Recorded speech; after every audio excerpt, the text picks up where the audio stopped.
What's up, Ham Radio? Kilo Echo 8, Papa Zulu November, the Ham Radio Adventure Guy. Got another great hump day happy hour for you tonight. We're bringing out Scott from Ham Radio for Non-Techies, man. He's got a great show. I've been watching a lot of his stuff, and he's growing like crazy, very knowledgeable. I'm really excited about talking to him tonight. Hope everybody's got a good week going. You got hump day here. You're over the hump. Time to start thinking weekend and POTA time, or weekday POTA time as I do it. But I'm excited, man.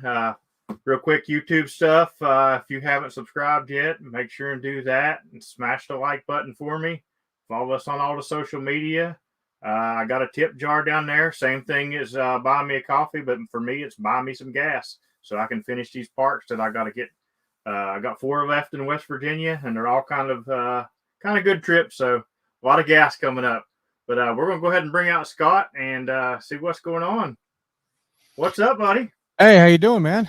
I'm doing great. How about yourself? Oh, pretty good. I'm glad to be on the show. Awesome, man. How's your week been going? It's been going pretty good. A little bit slow so far, but I did do a POTA this evening after work. If Joseph shows up on Team Replayer later, he'll be happy. I did it all on 60 meters, so he's gonna love that. What about yourself? How's your week going? Oh, it's going pretty good. I did 4 days of POTA in a row, Saturday, Sunday, and then Monday. And Tuesday was kind of unscheduled. Monday, I went out with Kate MRD, and we went down to the park over here by me, and we did Parks on the Air out there. And I, for some reason, brought my keys, even though he was driving. And somewhere in the day, my keys decided to find a new home in the park.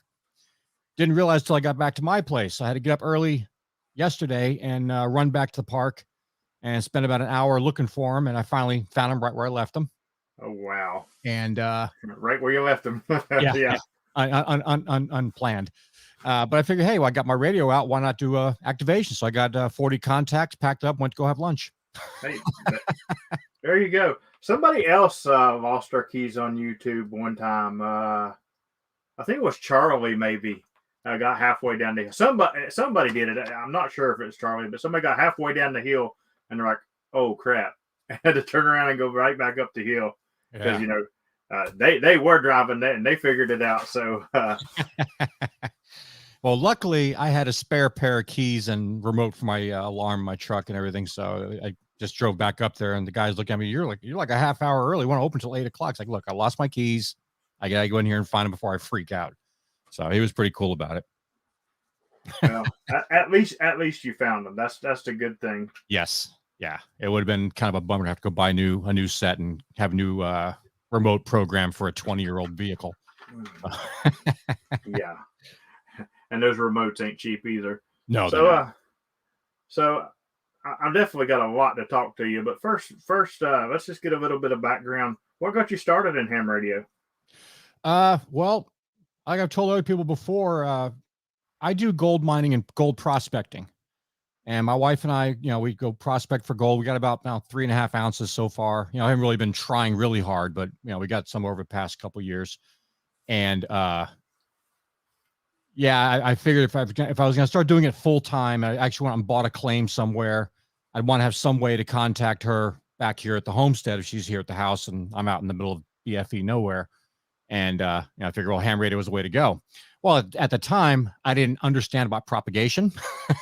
So I thought, I'll get an HT, just throw a really long wire up in a tree, and we'll get to talk. And soon found out that was not the case. But that's what got me into it originally. And it just kind of took off from there. And, as I got my tech, went through that, enjoyed VHF, UHF, my local repeater. I started seeing people talk about this HF stuff and FT8 and POTA and SOTA and all these, other little things. It piqued my interest, and I ended up going to get my general so I could kind of join in on that fun.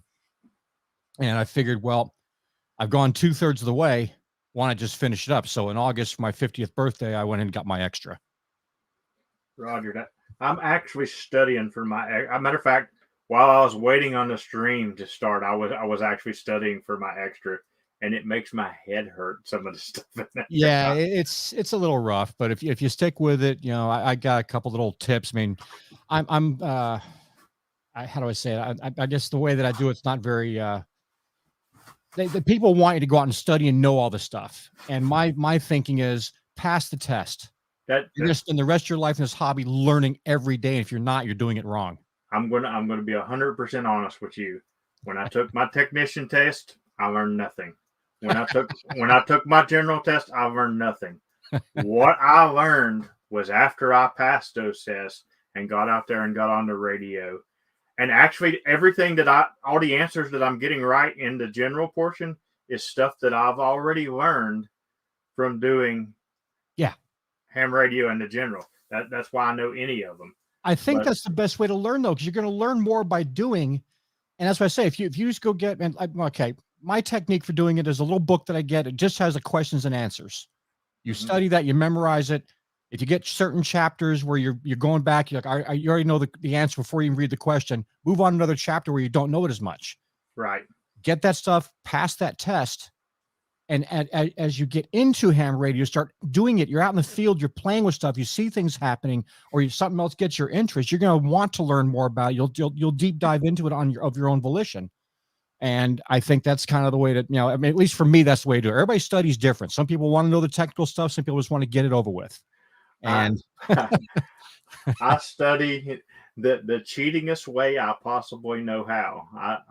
I do my tests with word association. Yes. I find a word in the question and I associate it with a word in the right answer. I don't even look at the wrong answers. I just associate it with that word, and I'll do all the questions. So I'll do a whole level, like E1 through or EA through EH or something, and then I'll quiz all those. Then I'll move to the next one, and then toward the end, I'll just start taking tests repeatedly. And when I miss them, I'll go back and study them again. And well, the question pool on the extras was 622 questions. Yeah, it's a lot. Like, I know there's I don't know, 40 or 50 sections. Yeah. Oh yeah, there's a lot. There's a lot of sections. But think of it this way: there's 622 questions in the question pool. You're going to get a random 50. Of that question pool, there's 1,866 wrong answers. Why would you want to read that? Right. Exactly. But I'm just word association. That's how I did the other two tests. That's how I'm going to do this test, and I'll continue learning my way because it's just I'm a hands-on type person. I'm like that with anything. I don't want to do the book work to it. I want you to show me how to do it and let me do it and let me fail. Yeah. And let me figure out how to do it right. Well, that's what's happened with me now, though. I'm starting to get into more stuff and I'm learning as I go. I find something like, oh, that's interesting. I didn't know. I heard about it before. I saw it on a test question, but now I want to know more about it. So I'll deep dive into that and learn everything I can so I can get proficient with that particular section. I'm doing it at my own time, at my own pace. And, like the POTA stuff, I didn't know I liked POTA until I got out there and did it. And thanks to old Kate MRD there, I'm now a POTA monster. Every chance I get, I try to get to the park and do something. well, of course, that's where we're going to start tonight because we all know that I'm a POTA channel. I live for POTA, and we're going to start there. So, cool. You started doing POTA. Mike got you started, and I know what it's like the first time you do POTA. Little nervous at first, but then once you get going, you get going. But so how's the POTA going so far? How many activations have you did so far? I've got 6 so far.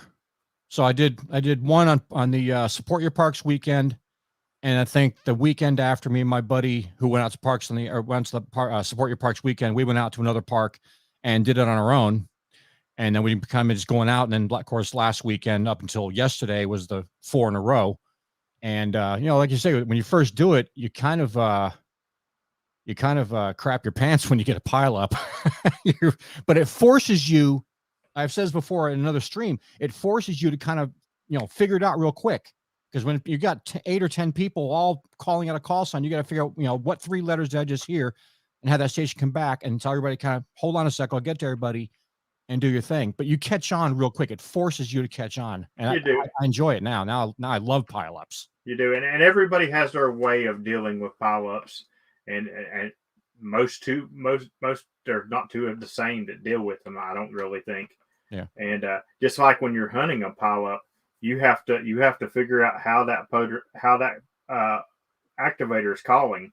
Is he calling from the beginning? Is he calling the last one that he's hearing, or is he just taking the loud ones? Right. So you got to figure that out, and that's how you get through the pileups easier.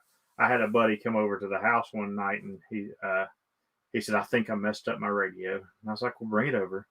And he brought it over, and we sat out there on the porch, and I just hooked it to the antenna and hooked it right up, and he didn't mess it up. He just had a few settings off, and I said, "Well, let me show you what hunting parks on the area is." So I dial up a parks on the air station, and I listen for a minute, and I throw my call sign out, and he answers me. And he's like, "Oh, that's really cool." He's like, "Let me try." And I said, "Okay." He throws his call sign out. Nothing. Oh, jeez. He throws his call sign out again. Nothing. He does it for like 5 or 10 minutes, and is like, "All right, let me explain to you why you're not getting through to this guy right here." Because it's just a way that each one of them does it. They all do it different. And that's just like, there's certain call signs that I can barely hear their voice sometimes, and I'll pull them out over top of somebody booming in, because I've worked them so many times. There's certain people that I've worked so many times, and I can pick them out from nowhere. Yeah, I'm still working on my technique for everything. There's times like I've been recently using my 705, which, as you know, is 5 watts with the installed battery and a maximum of whole 10 watts with the external battery. And I'll hear people calling, and I just hear a really faint, I'll catch like 2 letters of a really faint signal. And I'll put my ear right up to the thing and try to hear it again. If I pick it out, I'll ask them to repeat their call sign, and I'll go ahead and do the QSO, but I can barely hear what they're saying. And I'll just kind of give them their, give their RST report and go from there. But, yeah. One thing you'll learn about hunters is they want in that log as bad as you want to put them there. And they will sit there and they will work with you. I think I've heard one guy get aggravated, and he wasn't hunting me. He was hunting another guy, and I was sitting listening, waiting for my chance. And he was trying to get his call sign out. And the guy never could understand him. And finally, he just said, "You know what? I don't need to contact. Just talk to my XL." And she got on there and got right through to the guy like it was nothing. That's funny. But you'll learn. And if you're liking the pileups, get you about 10 or 15 activations in, and then do you a late shift. It's a whole new monster. Oh yeah, I'm sure that'll be fun. I'm looking forward to getting into everything. I've been collecting quite a few awards over here. My wall's filling up. I had to remove some pictures to make room for the new awards. So. Yeah. When you first start in POTA, they come really, really quick. Yeah. And then the longer you do it, they start taking longer and longer, because it goes from 10 to 100 in between them and stuff like that. Oh, I just means you guys spend more time out in the park and dedicate a little more time and get more QSOs, right? Right. So, what kind of awards have you looked at the awards first off that you can get? I've looked at quite a few. I haven't really, gone as far as like memorizing what they are. I don't care until I actually win one. But I got a couple few, and I just got, as you say, you get them pretty early. I just got the gold award. I got the bronze. I got the silver. I got the gold today. I picked up, of course, the Support Your Parks weekend. I made an activation, so I got one for that. That was kind of cool. But other ones I got on QRZ, the continents of the world. I contacted all 6 continents. I was a mix of FT8 and phone. I got the World Radio Friendship Award, and I got the U.S. Grid Square Award. That was kind of cool. Yeah. So. Yeah, I've got all those. Let me see. You're missing one from QRZ. Which one is it? Oh, I'm missing quite a few from QRZ. But it's hard to get some of these some of these other countries to validate the QSO, and that's been my main problem. I had a really hard time getting the World Continent Award because the guys in Japan, they'll make a contact with you, but they won't verify. When I was doing worked all states on QRZ, I got down to like 5 states, and there were certain 5 states, but what one drove me the craziest was Georgia, because Really? I had like 30 contacts with Georgia, and nobody would confirm these contacts, and I hadn't started Parks on the Air yet. Now Georgia, Lord, I've got 4,000 confirmed because I got a pipeline into Georgia from here. There you go. but yeah, it took me a while to get Georgia, but let's see, in North Dakota, and there was one other one that was really hard. North Dakota and New Hampshire. And I get New Hampshire all the time with the parks. With the parks, it's I can be in the field and Alaska will call me, but I can't get Alaska calling them from the house. I can't get that one hunted, and Hawaii, of course. Yeah, Hawaii was tough, but I finally got Hawaii. I got about 7 states left to finish my 50, so nice. Not bad. Not too bad. I got North Dakota the other day. He hasn't put his log in yet, so I'm sort of just watching for it. I'm like, come on, dude, I worked you. You better post this log. Well, I found out, though, I sent in 4 logs from the past 4 days. And because of the big contest this weekend and a lot of other people doing photo, I think that the Parks on the Air guys are really backed up. And it took a couple days to catch up with my logs. I just got my my Halloween log like yesterday, and I think this morning I got my my log from Monday. So I'm missing one more log, and that should be from yesterday, and we should be good right. after that. And I think a lot of that is because they're all volunteers, and thank you for each and every one of them that volunteered. Mm-hmm. But different zones are bigger and have more people than some of the other zones. Right. Luckily, I have the 8 guy. I mean, he's on top of it. I sent him a log this evening for today's activation. Tomorrow morning, I'll get an email saying all set, James. And by tomorrow at midnight, it'll be in the system. I mean, 8 land is amazing. I love that. But, there is places that I've waited on logs to come. And I don't know if it's the volunteers or the people not sending in the logs. I have to get the logs. Like even when I camp for a weekend, I feel so bad because I keep them for a day. Well, you get them. You get them up there whenever you can. The guys at the Parks on the Air, I have no complaints. They have a heck of a job. If they're volunteering for it, I'm gonna let them do their thing. I'm not in any big hurry. The logs are there. If something ever happened, I can just resend the log. It works for me. But I did notice I finally got my logbook of the world set up. What a freaking nightmare.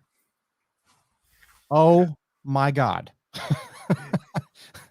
You have to have a secret code, and you have to mail you the secret code on a card, and you have to give a blood, and you have to have a QR. Just give me a login and go away. Yeah.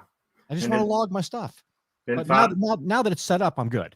Did you notice the Navy SEALs that posted out across from your house in the weeds, checking you out for a week? Yeah, they're out there, man. Logbook of the world, it's legit, man.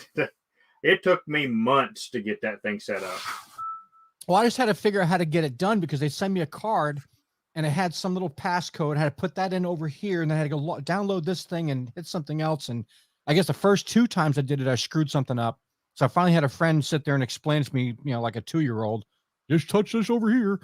And I finally got it set up.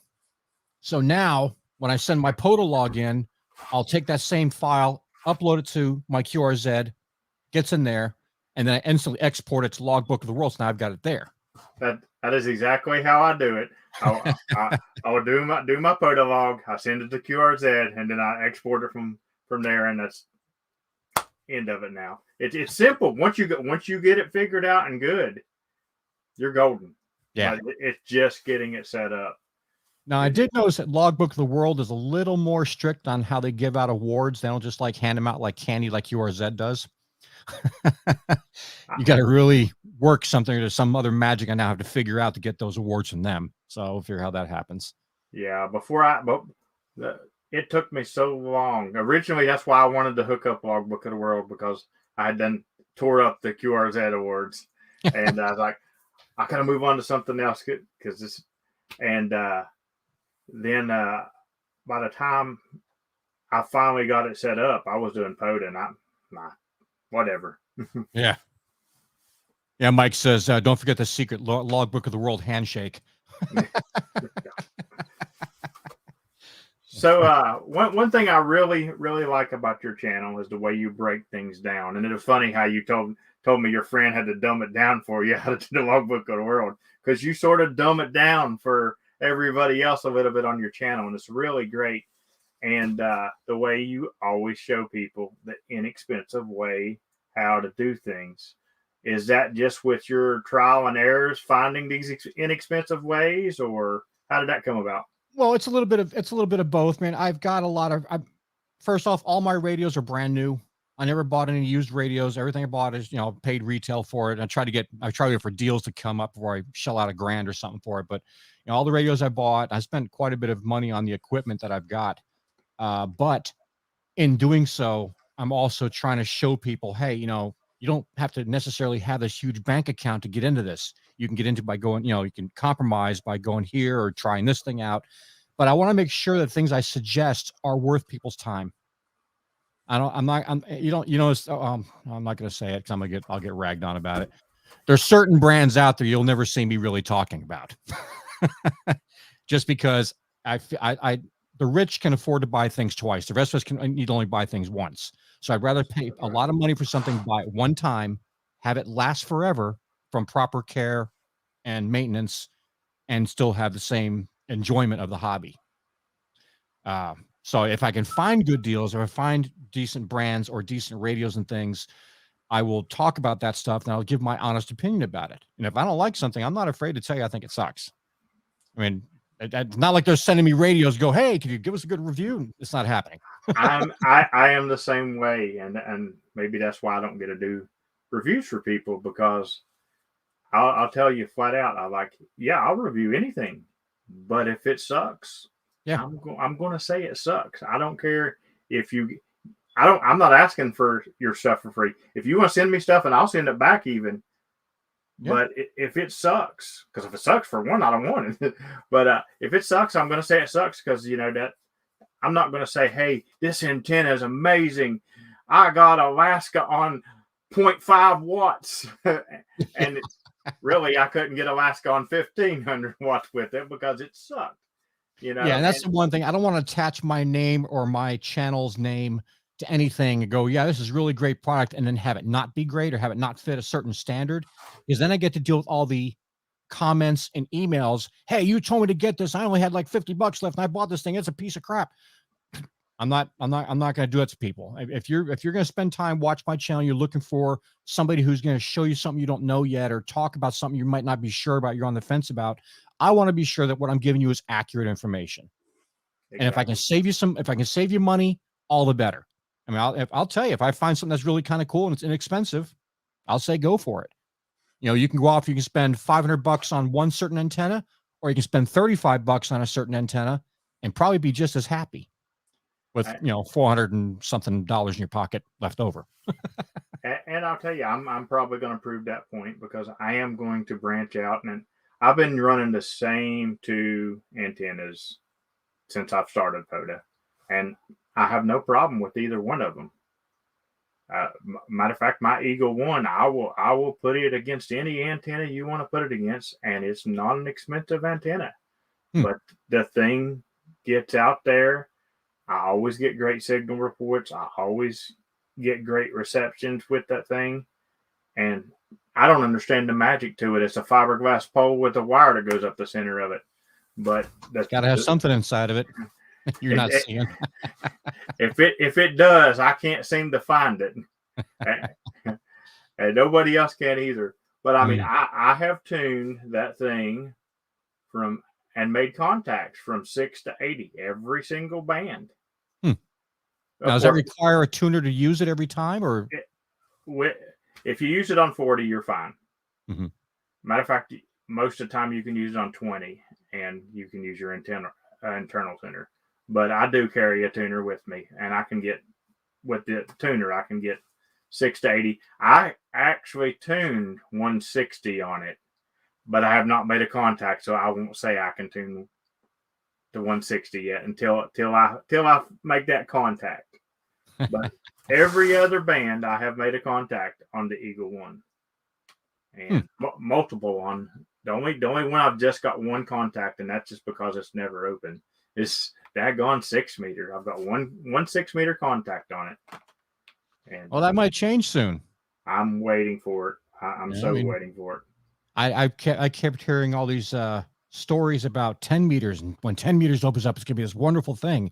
Like I can't even nothing on 10 meters is dead. And I think last weekend, it was Sunday. We kind of played around 10 meters for a couple minutes, and there were people on there. It was open.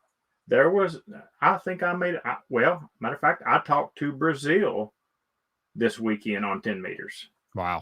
From a park. Yeah, so it was open this weekend for sure.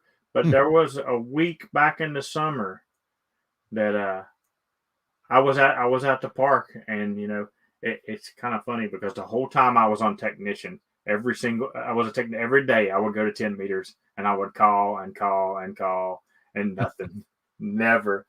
And that one day I was at the park, and I was like, you know what, I'm gonna try 10 meters before I start.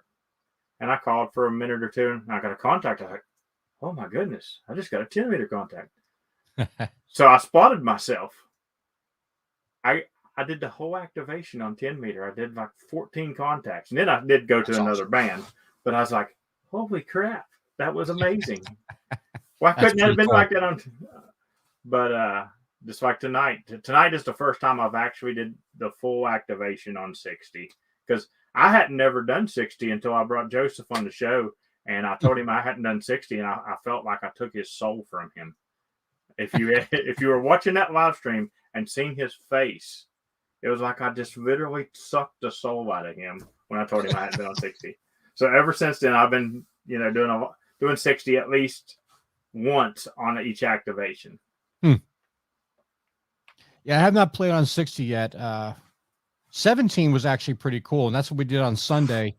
I guess I don't know if Mike just decided to do it, or if I don't know how it came about. Somehow we ended up on 17 meters, and I remember from the Support Your Parks weekend, Shane, this side of the radio, he did his entire activation just to get it activated on 17. And I thought, okay, that's kind of cool. And I didn't really know much about it. And we did it on Sunday, and it worked, man. I actually ended up picking up Jason and Matt. They were down in Costa Rica. Nice. And that was kind of cool. I didn't know who it was at first. And Mike's like, that's Jason. That's Jason. So, but yeah, that was kind of cool. Yeah, it's always cool to work. Some of the people that you sit and talk to on YouTube or see on YouTube and stuff like that. Like, I've worked a lot of the YouTube people, but every now and then one will catch me by surprise, and I won't recognize the call sign, and I'm like, wait a second, I know this call sign. And matter of fact, ham radio dude snuck in on me one day. I put his call sign in. I was like, that sounds familiar. Like, dude. He's like, yeah. I was like, it's ham radio adventure guy. He's like, oh, what's up, man? Because sometimes we don't realize, we don't put the call with it. A lot of the calls you do know, but I tell you, I'm trying to memorize a lot of people's call signs from the YouTubers, just people I know around town. And half the time when I refer to Mike, I'll say K at MRD. I won't even call him by his actual name. That's why I know him by K at MRD. But sometimes I get some of the call signs kind of get all fluttered in my head. It's just letters and numbers,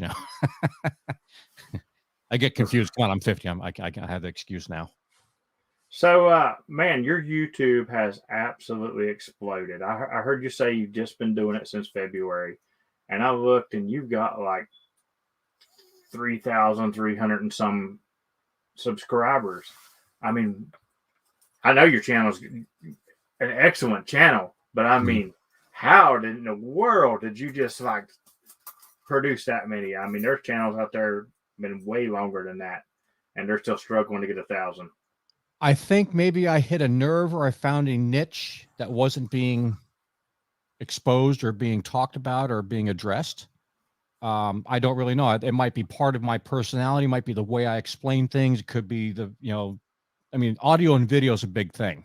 And the first thing I did when I decided I wanted a channel, I was like, Jackie, my wife, like, I really want to start a channel, but I've got to have this equipment.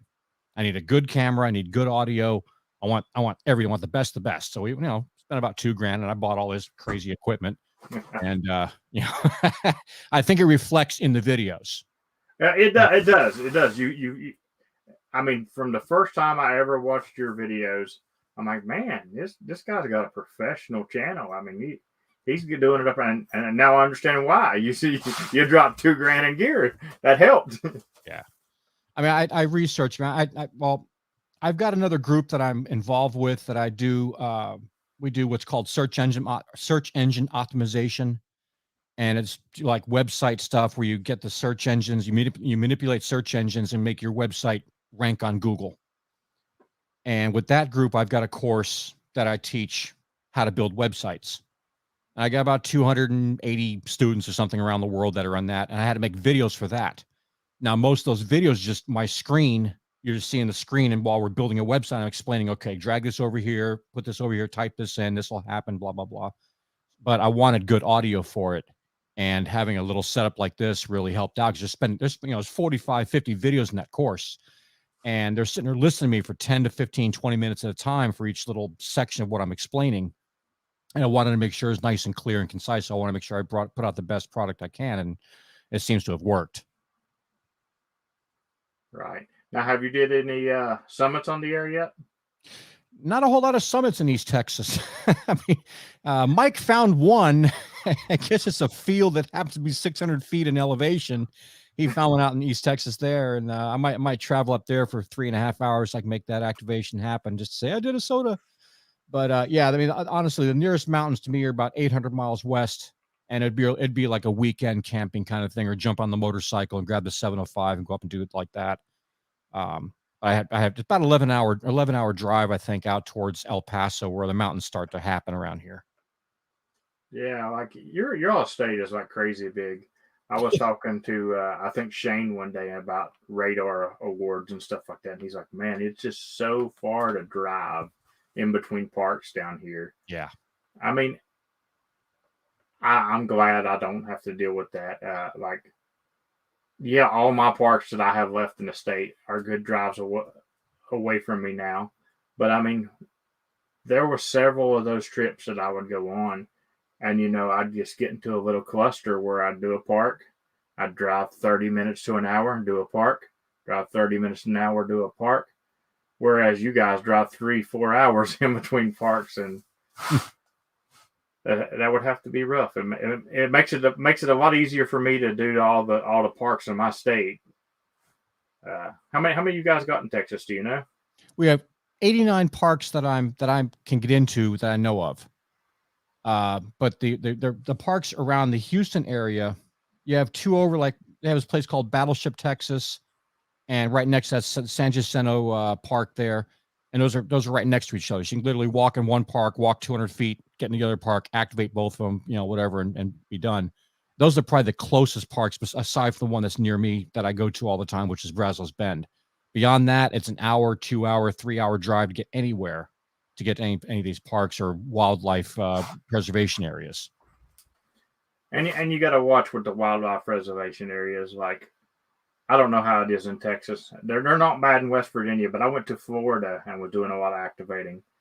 And I mean, they would say they would be open from this hour to this hour, and you go there and the gates would be locked. So you got to try to drive around and find where it's open at. And some of those, you got to do your research on them. Mike said that he actually submitted his soda log today.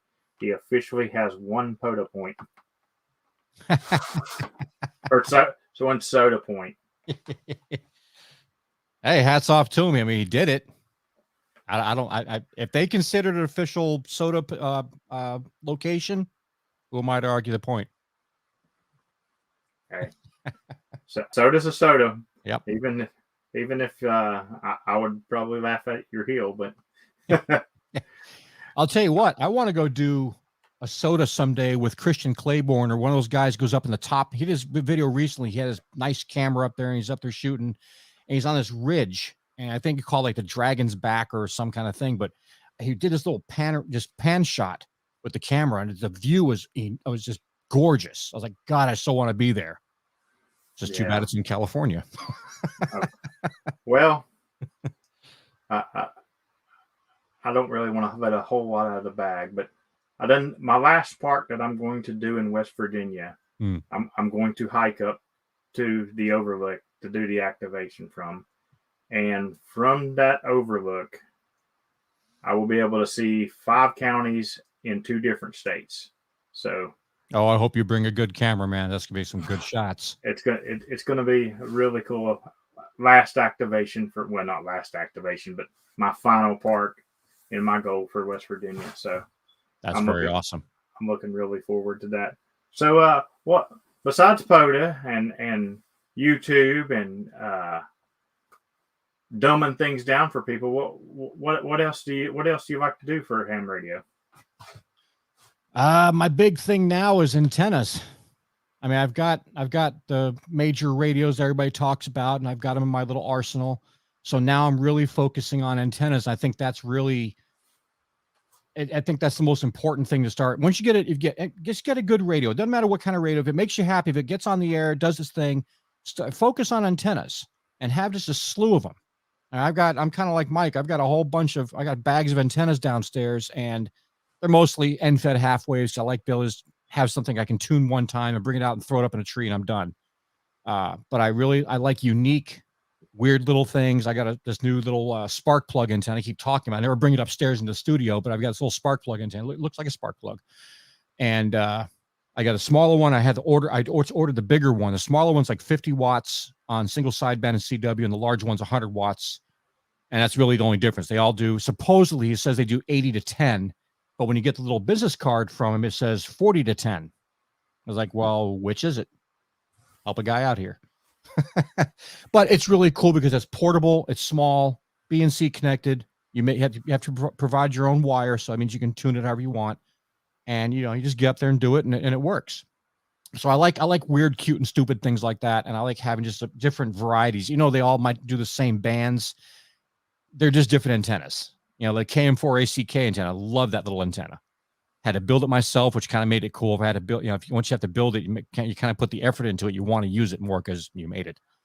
So I really enjoy that one. I try to find some of the different ones out there, and I've always said we say this in my my SEO group. Success leaves clues. So if you follow another YouTuber on here that has success, does a lot of stuff, a lot of things successfully, I'm having a hard time talking tonight. Copy that.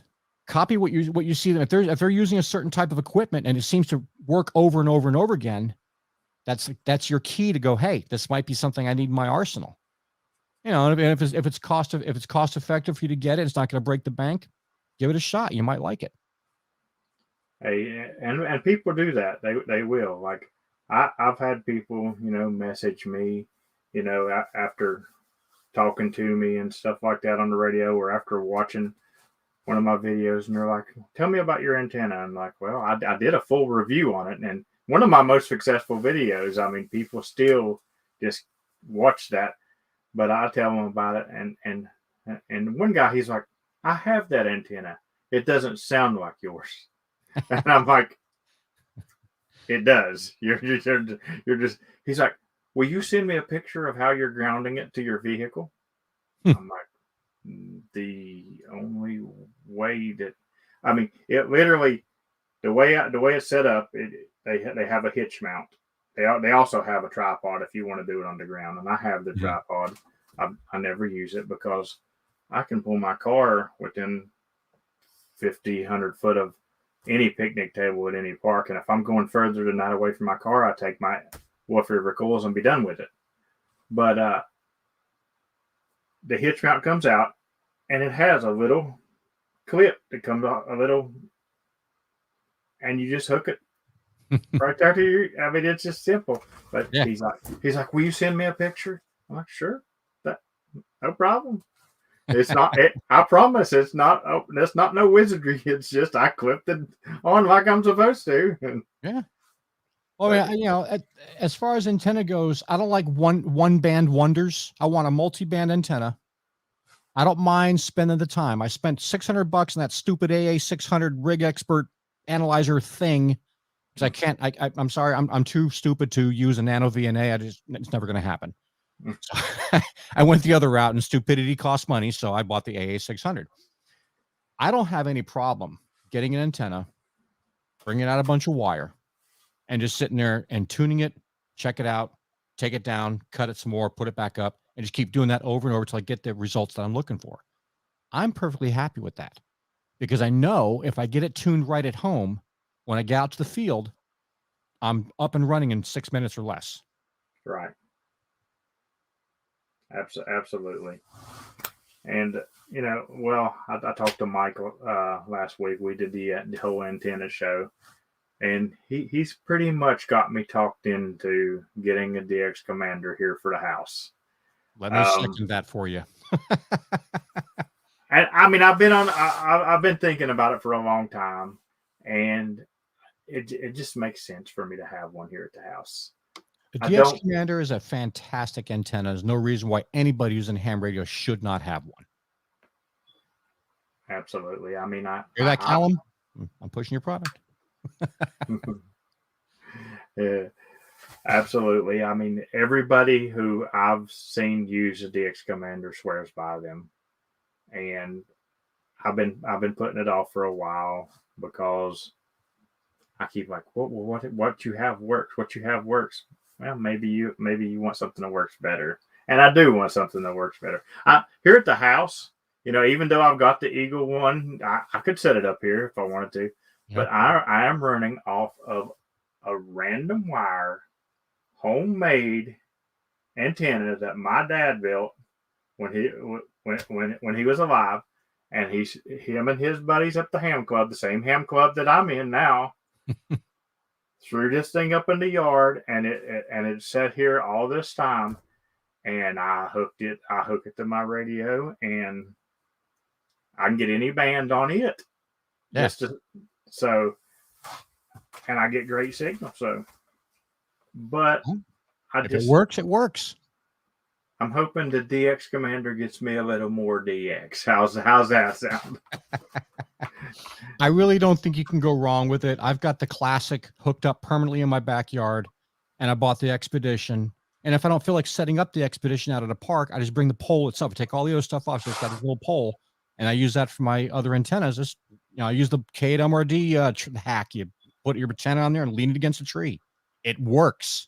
Ridiculous as it sounds, it works.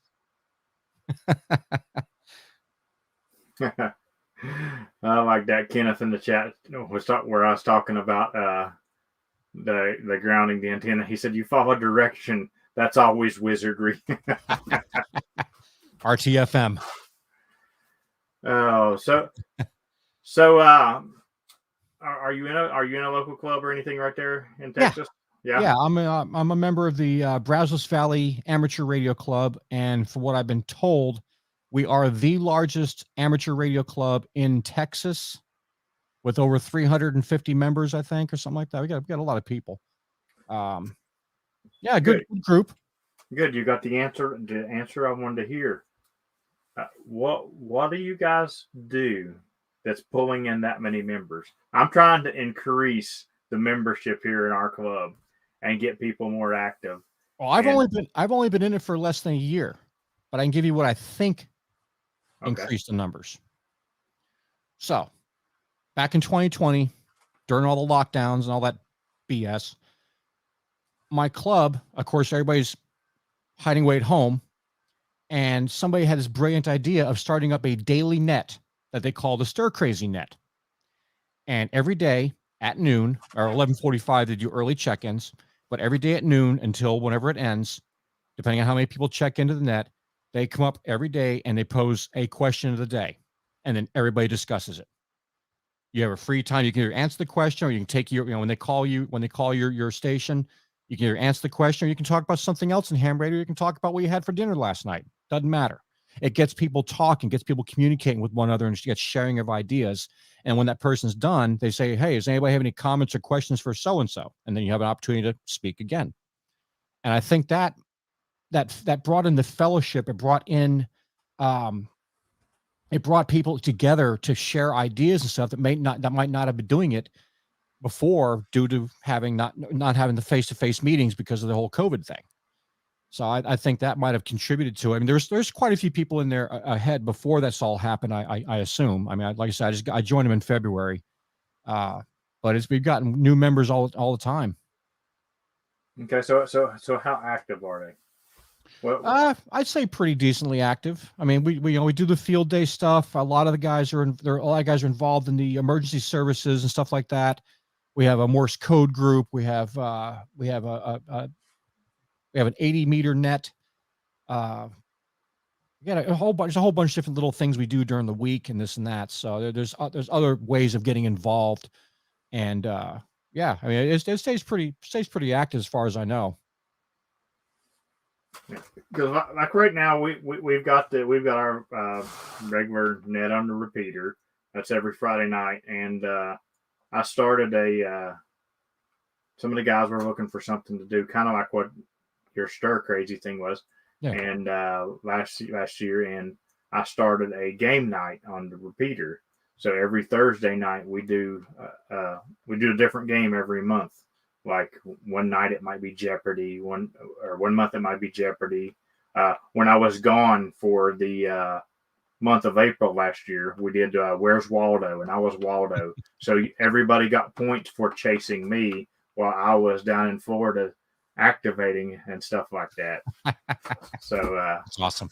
But we do different games and stuff like that. But I'm just looking to really boost some membership here in the area and stuff like that, because like I said, that was my dad's club, and my very first time I ever went there, I really just went there just to see what it was, what he did. I mean, I always seen what he did in ham radio, but to see what his meeting was.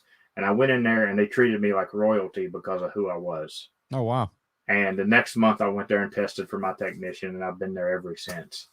But great group of guys and stuff, but I just really want to see it succeed. Well, I mean, so I don't know what your particular club is like. I know just from dealing with my club, one of the questions posed on the Stir Crazy Net one time was, how do we attract younger people into ham radio? Or how do we get them into ham radio and get them to join our club and blah, blah, blah. And of course, the question comes around to me, and I couldn't control my mouth, and I just kind of tumbled out a whole bunch of stuff. I said, well, first of all, your website looks like it's 1997. Why don't you get somebody to update the damn thing and make it look like, a modern day website? Have information there. Don't make people have to hunt around for stuff. If somebody has to hunt around for information, they're going to go somewhere else. You're going to bore them to death. They're going to leave. That's just human nature. I said, if you want to get people in there, have, kids today are into gaming and this and that.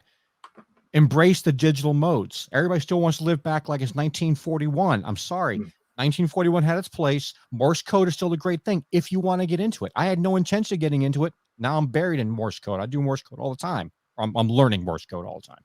Right. But, start embracing these digital modes. Start talking about that stuff. Get people into those kind of things and show an interest, and be a beacon for people that might be looking for that kind of thing. People, if you build it, they will come. That kind of mantra, the same thing. So find a way to attract people based on what their interests are. And I said, the other thing is, if you want to attract people in marketing, you go where your customers are. If my client base is on Twitter and Facebook and Snapchat and all these other places, if I want to reach those people, I need to be on Facebook, Twitter, Snapchat, and all those other places. So you need to expand your horizons a little bit and be where these other people are. If you want to find these people and say, hey, we got this cool hobby, come check us out. Just my 2 cents. Right. I agree 100%. That's just like, no one from my club, of course, but there was an old guy, and I think I burnt his bubble when I said it, because I was talking to a guy about doing FT8 and stuff like that. And, FT8's not for everybody. Some people find it boring. But the old guy started, that ain't real radio, blah, blah, blah, blah, blah. And I basically just looked at him. I said, it's just new age CW. Oh, my God. I thought, I feel like he was going to blow a gasket. I feel like he went home and called all of QRZ. That's what I feel like. But yeah, and I mean, ham radio is a hobby of hobbies, is the way I like to put it, because there's so much out there to do. There's POTA, there's SOTA, there's APRS, there's satellite hunting, there's CW, there's FT8. I mean, you can go on and on and on and never do all of ham radio. And not all of it's going to be for everybody. But there's something for everybody in ham radio. But there's something for everybody. So don't be negative because it's bringing somebody into ham radio. It don't matter. If you don't like it, don't do it. And look at it this way. Somebody might get into ham radio, take their technician, pass their technician, just get on to FT8 and play with that. And while doing that, go, oh, there's something else I'm interested in, and get into that. And then it just opens up that wormhole, and all of a sudden they're in all kinds of stuff. And now they're like everybody else. It can happen. Like, I had no intention. The whole reason I went and did my technician was basically I wanted to honor my dad, because he always wanted me to have my license, because I was a prepper. I had the radio stuffed in my bag. And now I preach to all the preppers too. I'm like, we were so dumb. We grabbed the radio and we throw it in our bag. None of us knew how to use the dang thing. Exactly. You get out there and get your technician license at minimum. Yeah. That way you know what you're doing. But I had no intention. And one night I was bored. And I hooked up my dad's old radio, and I started tuning it in and stuff like that. And I ran across a Parks on the Air activation, and I sat there and listened. Ooh, what's that? And I was like, that is cool as crap. Yeah. They're going outside and doing this. I'm like, I gotta go get my general license. And a month later, I got my general license, started hunting Parks on the Air, and, I'm hunting for, a little bit, and I'm still hunting on his radio. Now, his radio is an older radio and still works like a champ. I mean, it's a great radio, but I'm like, I can't activate with this thing as a tank. I gotta get a new radio. So then I get a new radio. And I'm about like what you said, rich people can buy it multiple times. I had to save for that radio, Yeah. And yeah, Not a cheap hobby. it definitely is not a cheap hobby, but it should have lasted me forever, and it's still good now. But I was out doing a radar activation. I was going for 11 parks, and I was at one of the campgrounds, and I was using their power to try to charge up my batteries and stuff while I was activating. And I don't know if they had a surge or what, but somehow my radio zapped. Finals went out. My antenna tuner went crazy. Like, you try to tune, and instead of going in like this, they go like this. Help me. I sent a video to my friend. I was like, hey, what's it mean when your antenna tuner does this? He said, tank radio. No. Yeah, that's what probably happened. Maybe Frank made contact with me. I think I may even been doing FT8. Maybe Frank was on FT8 screaming, and it just blew everything. But I tell you what, I sent my radio back, and although it cost me a ton of money shipping because I had to do insurance. Oh my goodness! And it weighed 80 pounds. I about had a heart attack. The shipping wasn't the bad part; was the insurance. because I had to insure it for what it was worth. Right. And but it came back, and I don't know what they did to it, but it was a better radio than when it left. So hats off to them. And in the meantime, I went like 2 weeks. I was hunting with my dad's radio again, but I went 2 weeks without activating. And one of my viewers, he sends me a G90. He said, "Here, use this thing, and if you like it, you can buy it. And if not, you can send it back when you get your radio back." And I started doing it, and it does 20 watts, but I'm like, this is close to QRP. I'm going to do QRP. So I'd knock it down to 10 watts and would do everything QRP. Just so and now I've still got the G90. I kept it. And so, well, my buddy and I go out and do POTA. He's got a G90. He goes and makes contacts all the time with it. There's nothing wrong with it. I did the whole entire 13 colonies. Oh, wow. On QRP. Wow. You got all 13? Got all 13. Got their certificate somewhere in here. But yeah, so I don't want to. Yeah, life is too short for QRP. I'll agree with it a little bit, but you can make the contacts, especially if you're calling CQ POTA. I don't care if you're using a daggone 1 watt radio. If you're calling CQ POTA, somebody's going to hunt you. Yeah. Look, I was in the park yesterday with my 705, 10 watts. I made 40 contacts in an hour and a half. That's about one contact every 2 minutes. It works. I thought I had to get on there and have a gazillion watts to reach somebody. It's like 10 watts works fine. You just play the game. When I do 60 meters on the Eagle One, for some reason, I have to turn my wattage down to 45, or my SWR. My SWR will go 1-to-1 if I turn it down to like 45 watts. If I go above like 50-ish watts, it starts just jumping up there. But I will come off of 60 and totally forget that I'm on 45 watts and still all day long get everywhere I was 5.9, 5.9, 5.9.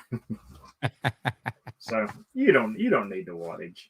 It's nice to have sometimes when you're trying to break that pile up, but if you're activating, you don't need it. Let me ask you a question real quick. We were talking a minute ago about bringing new people in. Does your club offer testing? Yes. Matter of fact, we're testing this Saturday. Okay. So you guys, you've obviously been doing it for a while. How many people do you get average on a weekend to do a test? Well, we do a test every 3 months. Okay. And we will average between 4 and 11, I would say. Okay. But a lot of those people are from further out, and they come and test, and then they go back to their areas where there's club. We're pretty good about retaining the local ones. Okay, but these people are all in West Virginia, or they come from other states to come and take tests, or a little bit of both? We have had some Kentucky come, but mostly West Virginia. So I was thinking of an idea. If they're in there for their technician test, they're obviously getting their feet wet, they're getting their foundation of ham radio, and trying to determine at that point, if they're going to continue with the hobby. Maybe it might be a cool idea. And I suggest this to any club. You take this idea, offer a thing where once you pass your technician, hey, if you guys want to try out some of the HF stuff, we're going to set up a POTA thing at such and such park on such and such date using our call signs, which are general or extra. Come out and try it. Because, if people get a chance if they get exposed to it and they get to try it out and they get that experience of the pile up and doing the routine of the QSO and stuff like that, I think it will attract more people, and it gives them the experience, and maybe, just maybe, you'll see them in the next test session upgrading their ticket. Right. Well, just an idea. We got this month we're testing, and in December we do our election, and our current president is stepping down because he's got a lot of issues and stuff like that. And I hear there's a really cool guy who's got some good ideas that's going to be nominated. So I hear. Oh, cool. And Anybody I know? you probably might. And there will be, trust me, there will be some there's several of the guys that are in there that, well, I don't know if you watched the one video of where I took the guy out and he did his first photo and stuff. He's in the local club there, and there's another guy. He's starting to get into it, and then we got an older guy. He chases a lot, but he likes to chase on CW. So we're getting a decent little POTA base in there. So we're going to start doing some club activations and stuff like that. And I want to do stuff like next Halloween. I want to go out and do like a Halloween event where we give out candy and stuff like that, and set and do an activation or something like that. Cemeteries on the air. Hey, I had every intention this year of being on top of like a really dark, spooky mountain and doing an activation in a park. But it poured the rain on Halloween. And I was like, come on. The one night I want to do this thing, because I'm like, this is going to be the coolest video ever. And it just didn't happen. Well, we burned through an hour like it was nothing tonight. Real? Oh, wow. Look at that. I can't believe that. Man, we flew through that thing. We got time limit here. Hey, Daniel, I didn't even notice you popped into chat there. But anyway, any of the chat got any questions before we start wrapping things up? And if you guys haven't subscribed to his channel, I'll put a link in the description for afterwards. But it's ham radio for non-techies, and it's great. I watch it all the time. You'll find some really cool stuff on there, and some really nice shots from his $2,000 setup. Now I'm jealous. Actually, I just opened up my Amazon store, and I only have 2 categories in there. One is my POTA soda gear, based on stuff that I actually own. I'll never put up anything if I don't own it first. I'm not tested out and tried. I'm not gonna make you waste your money on things I don't have. So if I've got it, it's in that list. Well, the second list is my entire studio gear setup. Everything that's in the studio is on that list. So if you wanted to mimic what I'm doing, if you wanted to have this sound, you want to have this look, you can do that. It won't be cheap, but I give you the links to everything. You can check it out. His studio is really cool too. Because he does a back view from the studio. I've seen it. It looks really awesome. You mean, let me see if I get it up here. And that one? Oh, it's coming. There it is. There it is. Really nice, clean looking studio. Love it. It's only clean because I vacuumed. I'm getting ready to redo my studio, because this was my dad's studio when he was an operator, and it's really too small now, especially since I'm YouTubing. It's way too small, so I'm getting ready to. I've been waiting on the wood to go down a little bit. Yeah. Oh, you and me both, man. But I'm getting ready to rebuild a new studio, and it's going to be a lot bigger. And I'm going to have. I do all my headshots or my talking head stuff here. But if I want to do demonstrations of things, I don't tell my wife. I kind of took over the dining room, made it my second studio. It's also my ham shack. But I go down there. I've got that huge, dining room table that I can use as a workbench. I got overhead cams down there, and I can do how-to videos or how to build things, stuff like that. Or if I'm at my station, I can sit there and shoot video from there, or do Zoom calls and stuff like that. So I've got various places, and I'm also portable, so I can bring stuff out to a park or out in the backyard from setting up an antenna for testing or whatever. So I try to be versatile as possible. But like I said, if you haven't checked out a channel, make sure and do that. I mean, if it's something that you don't really understand and he has a video on it, he really does dumb it down for you guys. It's amazing, because I've watched several of them. I'm like, I understand that so much better now. Because I'm no ham radio expert on nothing. That's why like when we did the Elmer Me thing, I brought somebody else in. I can tell you how to do certain things, but if you know, when you guys ask for certain things, if I don't know how to do it, and I bring somebody else in, I don't care. Well, I'm constantly learning. If you're not always learning in this hobby, you're not doing it right. And I've only been a ham since February. I didn't start my channel till March, but it forced me, because now I said, okay, I had this crazy idea. Hey, start a YouTube channel. Great idea. But now it forced me to have to learn all this stuff, because people are now coming up with questions and things like, oh, how do you do this? Like, Yeah. So I do answer questions. If you have a question about something in one of my videos, email me. I have a website. Guess what it's called? hamradio4non-techies.com. And I have a lot of stuff that I talk about in the shows referenced on that website that I built. And I'm always adding new stuff. It's just, I want it to be like a really, quick resource. Oh, what bands can I use? Well, I have a section called frequencies by license type. And you go look up your license, and there's all the frequencies you're allowed to use. So I've got a lot of stuff on there, but I always tell people, you leave comments. I spend every morning answering comments on all my videos, every single one of them. You have a question outside of that, I'll tell you to, email me. So I'm willing to help out people. I want to help people.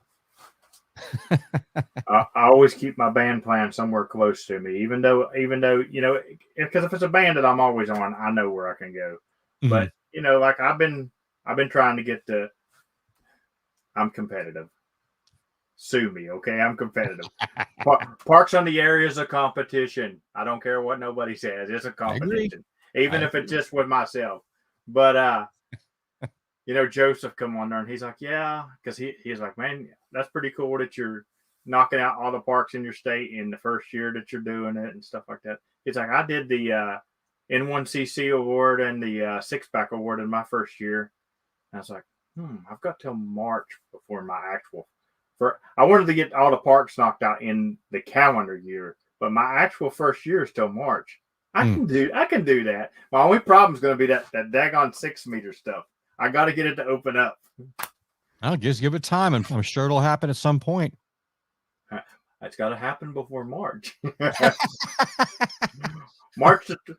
Well, it's going to open up March the 20th, and you're going to see me go to 6 parks on March the 20th, because the 21st is my 1-year PODA activation anniversary, March the 21st. So stay off the highways that day, folks. Yeah, stay. He might be zooming by to get to the next park. I will. Yeah, I'll tell you what. My channel's not big like yours is. It'll get there. You're doing good, man. I love my viewers. My viewers are amazing. And that's just like, I was in the gas station one day, and there's a decent little line, and I'm just sort of looking around, and this guy, he looks at me and he said, "You activating today?" And I said, "Well," I was like, "I got a ball game that I got to coach." I was like, "But after the ball game, I'm going to be activating." I was like, "I'm looking, how do you know I activate?" He's like, "Oh, I watch your YouTube channel all the time." That's cool. Coolest thing ever. And I was like, "What's your call sign?" And then he tells me. I was like, "I know you. You've worked me plenty of times." That's funny. So great stuff. It's just amazing. Yeah, I cherish my viewers, because without them, I wouldn't have the enthusiasm to do the stuff that I'm doing. And they're by watching the videos, you're supporting the channel, and by supporting that channel, you're supporting the channel. I said it when I first started my channel. I said, "Look, I'm not a ham radio expert. I'm not claiming to be a ham radio expert. I'm not an expert in anything that I'm doing this channel on." That's why they call it amateur radio. I was like, "But I'm going to ham radio my way, and maybe you'll like the way I do it." So. Yeah. Well, a lot of my shows come out from mistakes or things that just irritate me, or something I did wrong. Like, oh, let's get this on film. I just screwed something up, because somebody else is going to do it, and they might not have an answer. So I'll go find the answer, and I shoot the video. I'm like, hey, if this ever happens to you, here's a solution for it. There you go. And I have found some solutions on his channel. So what you got coming up? We're going to wrap this up. What you got coming up on your channel? I got it. Well, I'll wait. Like I said, I'm waiting for this other 100-watt spark plug to come in, and as soon as that comes in, I'll be doing the review on both of those. I mean, they're exactly the same. Just one's 50 watts, one's 100 watts. But I want to get those out there and get that shot. I like the antenna. I've been playing with it, and it works, and it's itty bitty. So if you do soda stuff, you don't want to carry a lot of crap. Fits in your shirt pocket. Throw some wire. grab your 705 and go up the hill. But yeah, I'm trying to get back to more equipment stuff. I'm trying to find some more retailers out there, some manufacturers that have equipment of stuff they might want to have reviewed. I don't mind checking it out, but it's going to pass my strict standards of quality assurance and reliability, and be very justify the cost. And if it's great, I'll tell my viewers, hey, go grab this. And if it's not, then well, it goes the other direction. Yeah, I mean, here's the thing: if I buy it and I like it, I'll review it. Yeah. If I buy it and I don't like it, I'm not going to review it because I don't want to bash somebody's stuff intentionally. Right.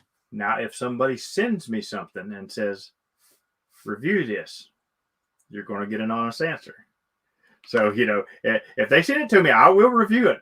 Yeah. Good or bad. Yeah. But but other than that, I do stuff that I believe in. Like the Eagle one, I believe in it. The little night eyes wraps that I use to wrap everything in ham radio with, I believe in them. I've never reviewed them, but I talk about them in like tons of my videos. Well, that might be a new video to get out there. If it's something that's really, really cool, might be useful. It might be a missing link for somebody out there who needs something like that. You know what? You're probably right. Matter of fact, that's coming up on my channel this week. I won't review them, but I will talk about them. There you go. It'll be a short video because I like doing short videos every now and then. What is your actual call sign, Scott? Kilo India 5, November Papa Lima. November Papa Lima. I actually designed some new QSL cards that should be coming in the next week. I designed those today and got ordered 500 of them. So now I just got to go find stamps. Yeah, because I'm going to start looking for you when you're doing your activations, because I'm going to make sure I don't remember ever contacting you. I think I got a couple guys out of West Virginia yesterday, and I might have gotten one on Saturday, I think. Maybe, perhaps. I don't know. Well, then maybe you did activate. Well, there was a few yesterday. Let's see, did I activate yesterday?